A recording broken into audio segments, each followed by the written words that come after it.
खुदावंद का शुक्र उसके नाम की तारीफ़ हो, क्योंकि वही हम्दो सिताइश और तारीफ़ के लायक है। नाजरीन, मैं आपका होस्ट पास्टर शकील अनवर और मैं समरा शकील आपको प्रोग्राम मिसाली घराना में खुशामदीद कहते हैं। उम्मीद है आप सब खैरियत से होंगे। हमारी दुआ है खुदावंद आपको सदा खुश रखे, बाइबल मुक़द्दस को पढ़ते रहें और कलाम मुक़द्दस की रोशनी में, उसकी रहनुमाई में आगे बढ़ते चले जाएं। मैं बताना चाहता हूं नाज़रीन, आज बहुत अहम टॉपिक है जिस पे हम बात करने जा रहे हैं, और वो है वालिदैन और बच्चों में एतमाद की अहमियत।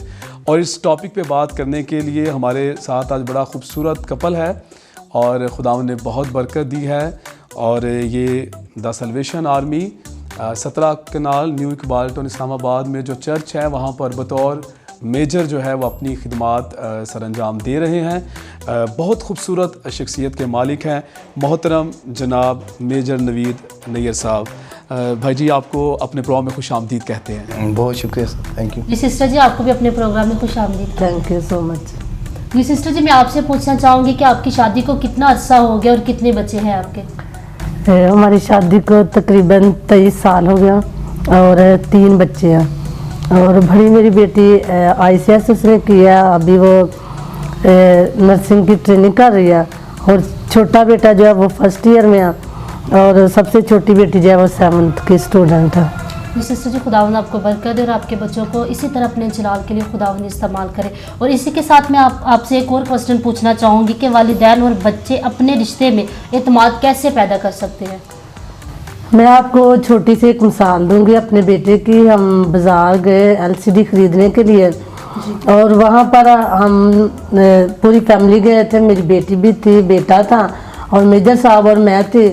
और हमने एक LCD खरीदी, पसंद की और हमारा बेटा हमारे साथ था। और हमने उससे पूछा कि क्या आपको ये पसंद है? तो कहता है नहीं मुझे नहीं ये पसंद, मैंने ये वाली नहीं, मैंने ये वाली LCD खरीदनी है। और उसी टाइम हमने उस अपनी बात को चेंज कर लिया। हमने कहा कि नहीं, जो रोयल ने कहा वो हम खरीदेंगे।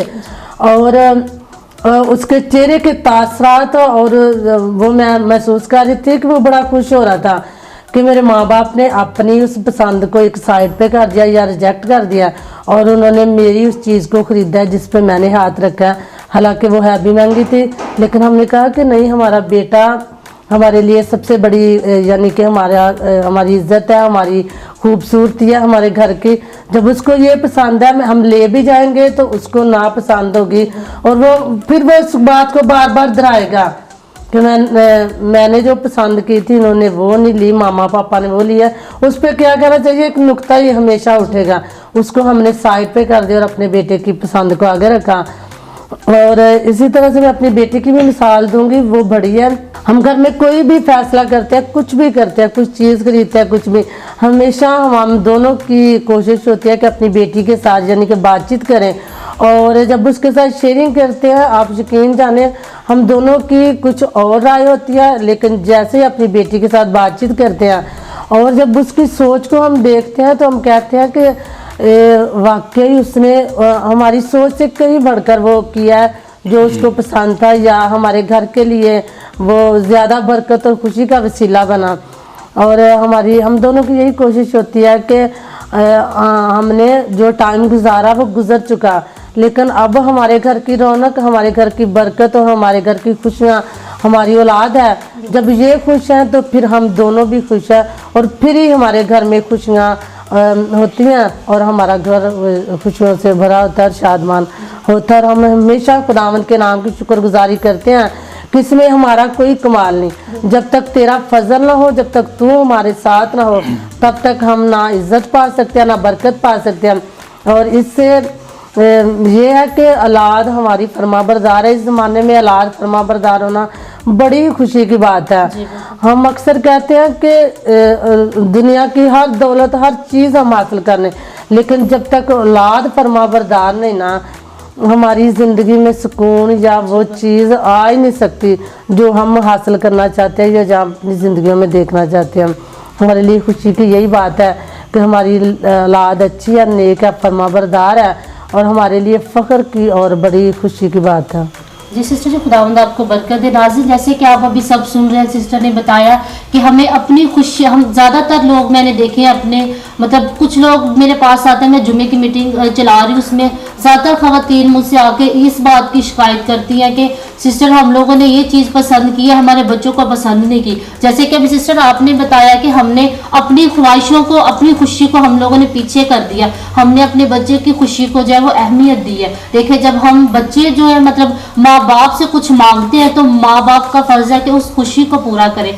तो बिल्कुल ऐसा ही है सिस्टर जी, खुदावंद आपको बरकत दे। हमें बिल्कुल अपने बच्चों पर एतमाद होना चाहिए। जब हम अपने बच्चों पर एतमाद करते हैं तो खुदावंद भी इस चीज़ से खुश होता है। जी सिस्टर जी, खुदावंद आपको बरकत दे। जी पास्टर जी, आपकी इसके बारे में क्या राय है? समझा, मेरे जहन में एक बात आ रही है। जी। एक तो बात अभी सिस्टर जी कह रहे थे कि हम अपने बच्चों की राय लेते हैं, हम उनकी सुनते हैं। तो जब माँ बाप अपने बच्चों को अपने फैसलों में उनकी राय लेंगे, उनको शामिल करेंगे, तो इससे बच्चों में एतमाद बढ़ेगा कि हाँ, हमारे माँ बाप जो हैं वो हमें कुछ समझते हैं, हम भी घर का हिस्सा हैं, हम भी घर के अफराद हैं।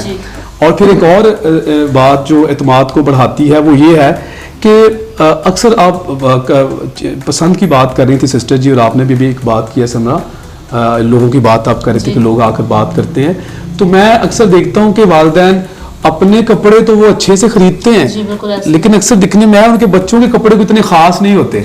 तो ये बातें जो है ये भी बच्चों के अंदर जो है वो एतमाद को खत्म कर देती हैं। बच्चे एहसास कमतरी का शिकार हो जाते हैं जब वो दूसरे बच्चों को ज्यादा अच्छे कपड़े पहने देखते हैं। वो सोचते हैं कि फलां के बच्चों ने तो बड़े अच्छे कपड़े पहने हैं, मेरी अम्मी अबू ने भी बड़े अच्छे पहने हैं, लेकिन मुझे अच्छे कपड़े लेके नहीं दिए, शायद हम जो है वो कमतर हैं या क्या वजह है। तो बड़ा अच्छा सिस्टर जी, खुदावंद आपको बरकत दे। बेशक हमें अपने बच्चों की सुनना है, जब उनकी सुनेंगे, उनकी पसंद को अहमियत देंगे तो उससे उनमें एतमाद पैदा होगा, एतमाद बढ़ेगा। तो हमारे दरमियान मेजर साहब हैं। मेजर साहब, मैं आपसे पूछना चाहूँगा वो कौन से चैलेंजेस हैं जो वालिदैन और बच्चों के दरमियान एतमाद को ख़त्म करते हैं और उनसे कैसे निपटा जा सकता है? एक ही तो मैंने बात कर दी अभी, तो कुछ मज़ीद आप इस पर ज़रा बात कीजिएगा। जी शुक्रिया पर सब। मैं पहले सवाल पे भी सोच रहा था कि बच्चे जो हैं वालिदैन के लिए एक बिल्कुल जैसे कोई ब्रांड न्यू कंप्यूटर होता है, इस तरह का चीज़ है कि हमने उसे अब इस्तेमाल करना है। जो कुछ हम उसमें फीड करेंगे वही कुछ बाहर निकलेगा। जी जी। और बाज़ दफ़ा बच्चों में हम इस तरह भी एतमाद जो है वो बहाल कर सकते हैं, एतमाद पैदा कर सकते हैं कि अपनी मर्जी, ज़्यादातर वालिदैन ऐसे जो अपनी मर्जी मुसल्लत करते हैं बच्चों पे, और उनकी ख्वाहिश ये होती है जो हम सोच रहे हैं हमारे बच्चे वैसे हों। सही। जो हम सोच रहे हैं हम मेरे बच्चे वो पढ़ें, किताबें भी वो पढ़ें। और जैसे मैं मिसाल दूंगा, मेरी ख्वाहिश थी कि मेरी बेटी जो है वो FSC करे, लेकिन बेटी की ख्वाहिश थी कि मैं ICS में एडमिशन लूँ। अब मैंने ये सोचा कि अगर मैं इस पर अपनी मर्जी मुसल्लत कर दूंगा तो हो सकता है ये FSC में कामयाब ना हो और इसको मैं वो करने दूं। हालांकि मुझे बहुत सारे लोगों ने कहा कि ICS ज़्यादा मुश्किल होता है, इसमें ज़्यादा मैथ होता है, इसमें ज़्यादा मुश्किलात होंगी। और मैंने कोशिश की, मैंने कहा नहीं, मैं अपनी बेटी की मर्ज़ी को अहमियत दूंगा। और खुदा का शुक्र है, खुदा ने उसे कामयाब भी किया। और हो सकता है मैं अपनी मर्ज़ी मुसल्लत करता और वो कामयाब ना हो पाती। बहुत दफ़ा ऐसे भी होता है कि हम अपने बच्चों को दूसरे पड़ोसियों के बच्चों की मिसालें देते हैं। वो ऐसा है, वो फलां का बच्चा तो ऐसा है, फलां का बच्चा तो ऐसा है, फलां बच्चे के ज़्यादा नंबर आए हैं, फलां मेरे बच्चे के नंबर कम क्यों हैं। इस तरह बहुत दफ़ा हम अपने बच्चे के अंदर जो एतमाद है उसको कहीं ना कहीं दबा रहे होते हैं, उसको कहीं ना कहीं जो है वो मिसगाइड कर रहे होते हैं, या उसको कहीं ना कहीं हम मायूस कर रहे होते हैं। इसलिए हमें ज़रूरत है कि हम अपने बच्चों में एतमाद पैदा करने के लिए उनसे प्यार करें, उन्हें बताएं कि आप कुछ हैं, आपकी कोई अहमियत है। और अक्सर मैं घर में भी बात करता हूँ, हमारी बड़ी बेटी है और उसकी ये ख्वाहिश होती है कि मुझे आप लेने आएंगे स्कूल से या ड्यूटी से, आप लेने आएंगे, मैंने आपके साथ ही आना है। सही। तो हमारे DC साहब हैं, वो अक्सर कहते हैं कि जब हम अपने बच्चों को खुद लेने जाते हैं, खुद छोड़ने जाते हैं, तो बच्चों के जहन में ये एतमाद पैदा होता है कि हमारी कोई अहमियत है। सही। अगर हम किसी को भेज देते हैं या ऐसे गुजारा चलाते रहते हैं तो बच्चे समझते हैं कि हम एक आम सी चीज़ है। जब वालिदैन बच्चों को टाइम देते हैं, बच्चों के लिए टाइम निकालते हैं, तो बच्चों को पता लगता है कि हमारी कोई अहमियत है। दूसरा, हम बच्चों से दोस्ताना रवैया रख के बच्चों में एतमाद पैदा कर सकते हैं। सही। हमारे जब हम छोटे थे तब कोई कुछ और दौर था, तब हम वालिदैन से डरते थे, खौफ था, और बच्चों में शायद दोस्ताना रवैया नहीं था वालिदैन का। लेकिन जिस दौर में अब हमारे बच्चे पल रहे हैं, अब ज़रूरत है कि वालिदैन बच्चों से दोस्ताना रवैया रखें। क्योंकि अगर हम बच्चों से दोस्ताना रवैया नहीं रखेंगे, दोस्ती नहीं रखेंगे, तो बच्चे बाहर दोस्ती ढूंढेंगे, बाहर दोस्त तलाश करेंगे, और बाहर वाले दोस्त हम सब जानते हैं कि वो फिर बाहर के रहमो करम पे होंगे, और किस तरह बच्चे जो हैं वो ख़राब हो जाएंगे। चैलेंजेस हैं जो हमारे और बच्चों के दरमियान एतमाद को ख़त्म कर देते हैं। जैसे कि हम कह सकते हैं आजकल मीडिया इस तरह का है, मोबाइल का इस्तेमाल जो है वो बाज़ दफ़ा जो हम चाहते हैं, हमारी ख्वाहिश होती है कि बच्चे अच्छा देखें, मोबाइल कम इस्तेमाल करें। ये बहुत बड़ा चैलेंज है, ऐसे बहुत बड़ा चैलेंज है। और बाज़ दफ़ा किसी ने मुझे कहा कि मेरा बेटा जो है वो बहुत सारी जो है वो मोबाइल पे गलत किस्म की वीडियो देख रहा है। जी जी। और मैंने उससे कहा क्या कि ज़ाहिर ये परेशानी की बात है, क्या आपके बेटे को पता है कि आप जानते हैं इस बारे में? तो उस भाई ने कहा कि नहीं, बेटे को नहीं पता, लेकिन मुझे पता है कि वो आजकल ना वीडियो अच्छी नहीं देख रहा मोबाइल पे। सही। तो मैंने उससे कहा कि कोशिश करें कि आप उसको ना पता चले कि मेरा बाप ये सब जानता है, क्योंकि उसके ज़हन में या तो वो अपनी नज़र में जो है वो अपने आप को बुरा समझना शुरू कर देगा, या वो ये समझेगा कि मेरे बाप को पता है, उसने मुझे कुछ नहीं कहा, इसका मतलब ये है कि मैं ठीक चल रहा हूँ। कोशिश करें कुछ ऐसा लाए अमल इख्तियार करें कि ये जो बड़ा चैलेंज पेश आ रहा है इस पर किसी ना किसी तरह ओवरकम करें और इसको जो है वो कंट्रोल में लाएं, ताकि आपके और आपके बच्चे के दरमियान एतमाद जो है वो बहाल रहे और एतमाद ख़त्म ना हो। दूसरा, बहुत दफ़ा हमारे बच्चे जिस तरह अगर मैंने पहले भी कहा कि बच्चों को हम दोस्ताना माहौल नहीं देते, घर में बच्चों से हम वैसे दोस्ती नहीं रखते, इस तरह की दोस्ती के बच्चे बाहर की हर बात हमारे साथ शेयर करें, तो बच्चे शेयर करने के लिए बाहर दोस्त ढूंढते हैं, और बाहर की दोस्ती बहुत बड़ा चैलेंज है।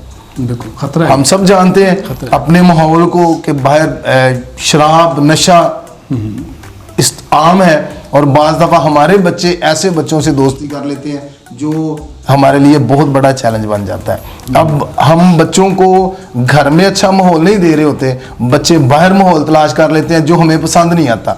अब हम बच्चों को रोकने की कोशिश करते हैं, ज़बरदस्ती रोकने की कोशिश करते हैं, सख्ती भी करते हैं, हर मुमकिन कोशिश करते हैं, लेकिन तब तक बच्चा बाहर के माहौल में जो है वो सही तरीके से वो गुम हो चुका होता है और एतमाद जो है वो ख़त्म हो रहा होता है। इसलिए ये बहुत बड़ा चैलेंज है बाहर का माहौल, कि हम अपने बच्चे को माहौल ऐसा दें जो हमारे एतमाद को बहाल रखे और वो एतमाद जो है वो ज़ाया ना होने पाए। जी मेजर साहब, बड़ी अच्छी बातें आपने कही, और स्पेशली आपने मोबाइल की बात की। तो मैं देखता हूँ कि मोबाइल जो है वो भी उसको छोटे बच्चों से तो मेरे ख्याल में दूर ही रखा जाए, और ये उसी नौजवान बेटे बेटी के लिए होना चाहिए जिसकी ये ज़रूरत है। और मुझे याद आता है एक दोस्त है मेरे पास्टर साहब, वो कहते हैं मैंने मैट्रिक तक तो अपने किसी बच्चे को मोबाइल दिया ही नहीं, और कहते हैं मैंने कहा कि जब मैट्रिक होगा तो फिर आपको मोबाइल मिलेगा, और वो भी उस वक़्त अगर तुम्हारे नंबर बहुत अच्छे होंगे फिर मोबाइल तोहफे में मिलेगा। तो उसका रिजल्ट ये निकला, वो कहते हैं जी बच्चे ने बहुत अच्छे नंबर लिए और उसने कहा पापा मेरा मोबाइल, तो कहते हैं मैंने उसे बटनों वाला मोबाइल जो है वो दिया। तो कहते हैं पापा ये तो अभी हर कोई तो टच मोबाइल यूज़ कर रहा है। कहते मैंने कहा नहीं, तुझे अभी इसी की ज़रूरत है। फिर कहते हैं बच्चे ने अपनी तालीम मुकम्मल की, तो मैंने कहा तालीम मुकम्मल करो फिर तुम्हें टच मोबाइल देंगे। कहते तालीम मुकम्मल हो गई, डॉक्टर बन गया, ठीक है, तो फिर कहता है मैंने उसे टच मोबाइल दिया। तो कहता है पापा अब तो इसकी ज़रूरत भी कोई नहीं। तो कहता है मैंने उसे कहा कि अब तुझे ज़रूरत है क्योंकि अब तो कुछ बन गया है। और फिर दूसरा ये है, मैं आपकी बात से ये भी कहना चाहूँगा, मेरे ख्याल में अगर हमने बुरे लोगों से मेजर साहब रोकना है ना बच्चों को, तो सिर्फ हमें अपनी नौजवान बेटी और बेटे को ये कहने की ज़रूरत है कि बेटा हमें तुझ पे एतमाद है। बच्चा शेयर हो जाएगा कि मेरे मामा पापा को मुझ पे एतमाद है, और साथ ही कहना है वो फला फला लड़का है ना, फला फला लड़की है जिससे तुम मिलते हो, बेटा वो मुझे को ठीक नहीं लग रहा, तो मेरा बच्चा उससे आपने अभी मेल जोल नहीं रखना, तो ऐसी सोबत से बचना है। तो बच्चा वो खुद ब खुद पीछे हट जाएगा, क्योंकि आपने उसे पहले ही कह दिया है हमें तुझ पे एतमाद है, उस बच्चे पे एतमाद नहीं है। बिल्कुल ऐसे। तुम ठीक हो लेकिन वो ठीक नहीं है। तो बुरी सोबत कलाम में भी मेजर साहब लिखा है कि अच्छी आदतों को बिगाड़ देती है। हम अपने बच्चों को कलाम मुकद्दस से बता सकते हैं बेटा वो बंदा बुरा है, उसकी सोबत जो है वो तेरे लिए परेशानी का बायस ना बने, तो बेहतर है मेरा बच्चा तू उससे पीछे हट जा, मेरी बेटी तू पीछे हट जा, मेरे बेटे तू पीछे हट जा। बच्चा खुद ब खुद ही जो है वो पीछे हट जाएगा जब हम पहले ही कह देंगे हमें तेरे पे एतमाद है। खुदावंद आपको बहुत बरकत दे। नाज़रीन आप देख रहे हैं प्रोग्राम मिसाली घराना, मिलते हैं ब्रेक के बाद। क्या आपके पास अपने खानदान के लिए शानदार खानदानी रोया है? क्या आप अपने खानदान को अव्वल दर्जा देते हुए अपने बच्चों में मुस्बत आदात को मुंतकिल कर रहे हैं? क्या आप अपने अज़दवाजी बंधन में वफादारी से बंधे हुए हैं? क्या आप अपने घराने को एक मिसाली घराना बनाना चाहते हैं? खुदावंद यीशु ने कहा जैसा दरख्त वैसा ही फल। वेलकम बैक नाजरीन, आप देख रहे हैं प्रोग्राम मिसाली घराना। मेजर साहब अभी आप बात कर रहे थे मोबाइल के गलत इस्तेमाल की, तो मैं पूछना चाहता हूं कि मोबाइल के गलत इस्तेमाल की वजह से माँ बाप और बच्चों के दरमियान एतमाद ख़त्म हो जाता है, तो इसका हल क्या है? किस तरह से इसके गलत इस्तेमाल से बचा जा सकता है? पर साहब इसका सबसे पहला हल तो ये है कि हम देखें छोटे छोटे बच्चे हैं जिनको हमने मोबाइल पकड़ाए हैं जी जी, और छोटे छोटे बच्चे पहले वो है कार्टून देख रहे होते हैं, कार्टून के बाद वो छोटे छोटे गुड़ियों वाले ड्रामे पे आ जाते हैं, गुड़ियों वाले ड्रामे से बड़े लोगों के ड्रामे देखने शुरू कर देते हैं, बड़े लोगों के ड्रामों से फिल्मों पे आ जाते हैं, और इस तरह आगे से आगे जो है वो बात बढ़ती जाती है। अब कबाहत ये है कि वालिदैन कभी नोटिस में ही नहीं लाते कि हमारे बच्चे मोबाइल पे देख क्या रहे हैं, मोबाइल को इस्तेमाल किस तरह कर रहे हैं और किस तरह वो मोबाइल का यूज़ कर रहे हैं। तो इसके लिए लाजमी ये है कि हमें अपने बच्चों का पता होना चाहिए कि बच्चे क्या कर रहे हैं, दोस्त किस तरह के हैं हमारे बच्चों के, और मोबाइल को किस तरह इस्तेमाल में ला रहे हैं। और अगली बात यह है कि हम बच्चों को मोबाइल की ज़रूरत क्यों इतनी ज़्यादा पेश आ रही है। शायद उसकी सबसे बड़ी वजह यह है कि वालिदैन के पास बच्चों के लिए टाइम नहीं है। अगर वालिदैन बच्चों को टाइम देते हैं, सारी दुनिया के काम अहम है। और मैं किसी खुदा के खादम से बात कर रहा था और वो कह रहे थे कि अगर आपके पास पानी नहीं है, आपके पास खाद नहीं है, आपके पास गोडी करने का टाइम नहीं है, तो आप पौधे लगाए ही ना। बेहतर यह है कि पहले अपना कैरियर बना लें, क्या बात, फिर बच्चे हों। जबरदस्त। और जब आपको खुदा ने औलाद दी है तो आपके पास उनके लिए टाइम होना चाहिए। अगर वालिदैन बच्चों को टाइम देते हैं, वालिदैन बच्चों के साथ खेलते हैं, बच्चों को दोस्ताना तरीके से डील करते हैं, तो मोबाइल का इस्तेमाल भी वो कम करेंगे। और तीसरा तरीका यह है कि हम अपने घर का कोई असूल बनाएं, सही सही, अपने सोने का उठने का असूल बनाएं। एक पादरी साहब के घर में गया पिछले साल, तो उनके बच्चे दोपहर 2:30 बजे सो रहे थे। अच्छा। और मैंने कहा ये बच्चे उठते कितने बजे हैं? छुट्टियां थी गर्मियों की। उन्होंने कहा सारी रात ये मोबाइल इस्तेमाल करते हैं, 4-5 बजे से सोते हैं। और हम कहते हैं कि कोई बात नहीं, मोबाइल पे लगे हुए हैं ना, बाहर जाएंगे, बुरे दोस्त बनाएंगे, ये वो। यानी उनका कुछ ज़हन और था। हम सोच रहे हैं कि मोबाइल शायद बाहर की दोस्ती से अच्छा है, लेकिन दोनों चीज़ें अगर हद से ज़्यादा हैं तो वो ख़तरनाक है।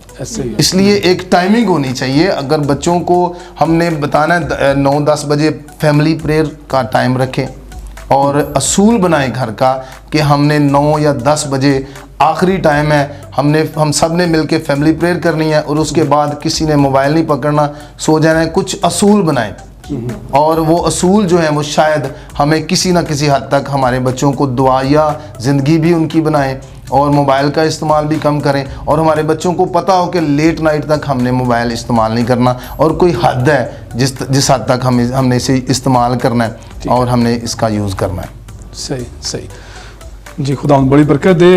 बड़ा अच्छा आपने कहा कि बेशक हमें असूल बनाने की ज़रूरत है, और फिर बच्चों के साथ वक़्त गुजारने की ज़रूरत है। और मोबाइल गैर ज़रूरी जो इस्तेमाल है, अगर इससे हम अपने बच्चों को बचा लेते हैं तो फिर वो महफूज रहेंगे। लेकिन बच्चे क्या देख रहे हैं मोबाइल पे और क्या नहीं देख रहे, इसका भी हमें इल्म होना चाहिए। मेजर साहब, इन हालात के बारे में क्या ख्याल है जहाँ एतमाद टूट गया है, वालिदैन और बच्चों के दरमियान उसे दोबारा कैसे बनाया जा सकता है?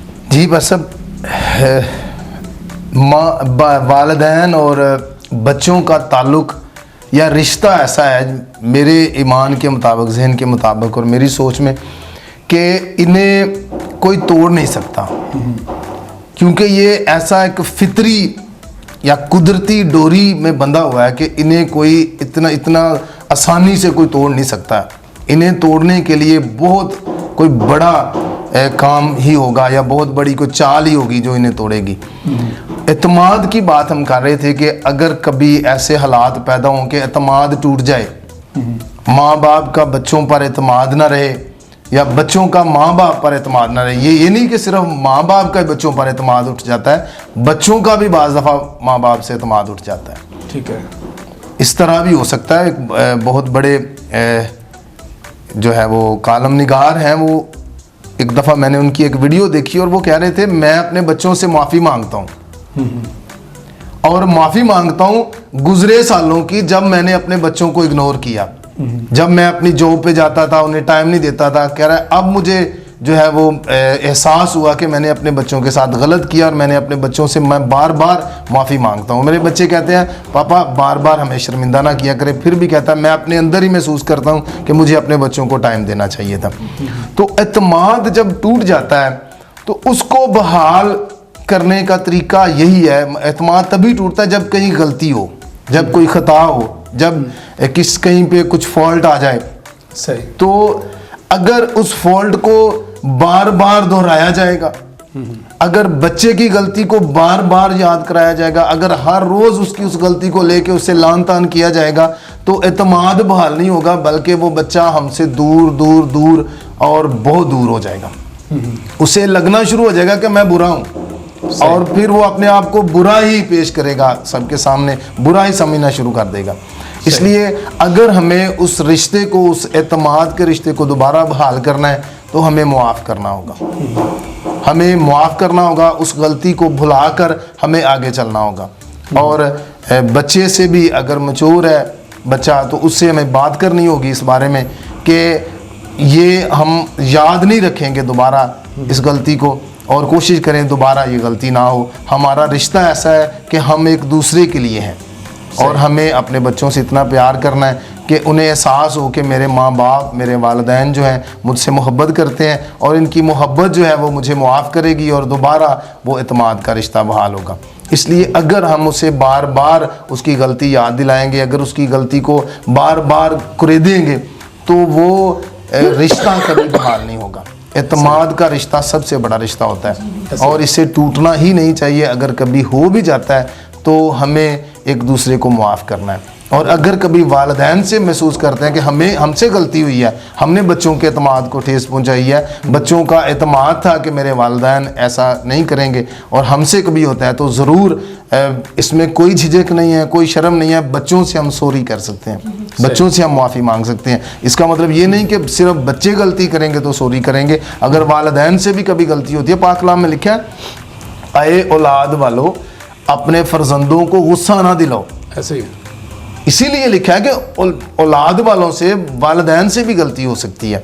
इसलिए हमें अपने दिल को, अपने जहन को बड़ा रखने की ज़रूरत है। कभी हमसे भी गलती हो तो हम भी बच्चों के सामने अपनी उस गलती का एतराफ़ कर सकते हैं, ताकि एतमाद का रिश्ता हमेशा बहाल रहे और वो कभी टूटने ना पाए।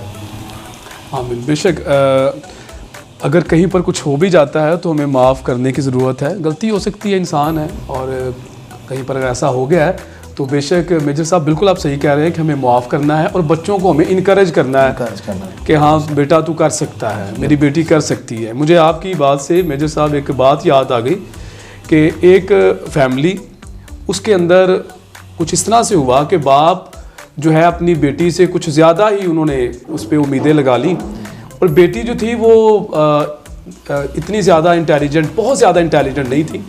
कई दफ़ा हम सोच रहे होते हैं, हमने मेयार बनाया होता है कि हमारा बच्चा फर्स्ट ही आए, तो बाप चाह रहा था कि बेटी को फर्स्ट ही आना है, और वो आती भी रही, ऐसी बात नहीं है, फर्स्ट आती भी रही।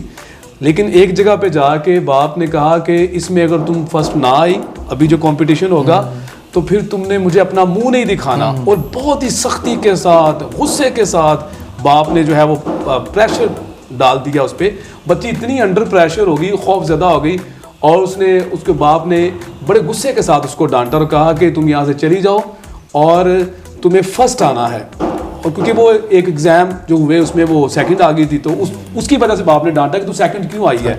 उसने अपने सारे दिखाए सर्टिफिकेट, उसने कहा देखो मैं शुरू से फर्स्ट आया हूँ, मैं कभी सेकंड नहीं आया, तो तू सेकंड क्यों आई है। अभी जो एग्ज़ाम होंगे अगर तू उसमें फर्स्ट ना आई तो पूरी ज़िंदगी मुझे अपना मुँह ना दिखाना। गुस्से में बाप ने कह तो दिया, लेकिन उसका रिजल्ट क्या निकला, बच्ची आ गई फिर सेकंड।